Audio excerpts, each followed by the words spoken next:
go.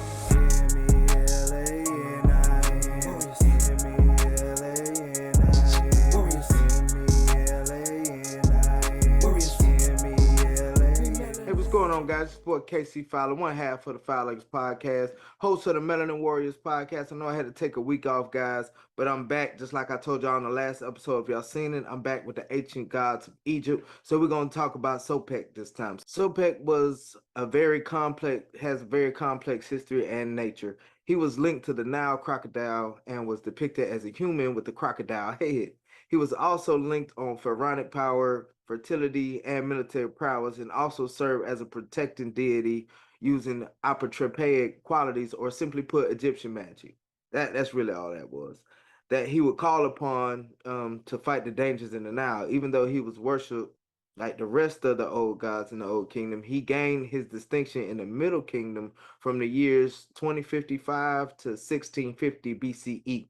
So the 12th pharaoh, Amenemhat the third, hope I said that right.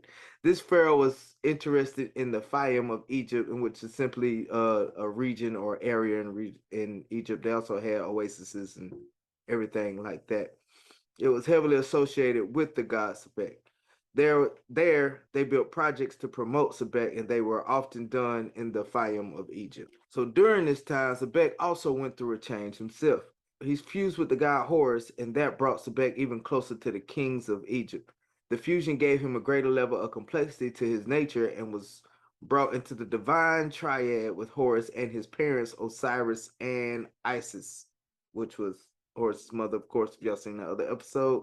Sobek, which I didn't even know, had a role as a solar deity too through his connection with Horus, but the role became even stronger when he became Sobek Ra. Like you can already tell by the name, he also fused with Ra. Now just take a step back with this fusion thing for a little bit. It was a temporary thing that he would do. It wasn't like he would permanently fuse with them and they were one being at all times, but he kind of fused with them briefly and gained their powers and everything like that. So despite everything else, Sobek was known as an aggressive animal-like deity who lived up to his reputation as his patron animal, the crocodile.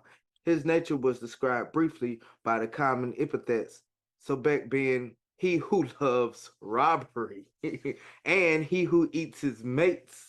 And lastly, he was called Pointed Teeth. Man, there are also tales and celebrations of Sobek displaying benevolence after he associated with Horus and being adopted into the triad. He became connected with Isis as a healer of Osiris after he was killed by Set. So Sobek pretty much helped Isis get all the body parts of Osiris and put them all back together and everything like that. Check out the Osiris episode for more. Due to this healing, Sobek was considered a protective deity. His aggressive nature kept evil away and at the time defended the innocent. They even mummified crocodiles to be represented at the centers or temples that worship him. He was also offered mummified crocodile eggs.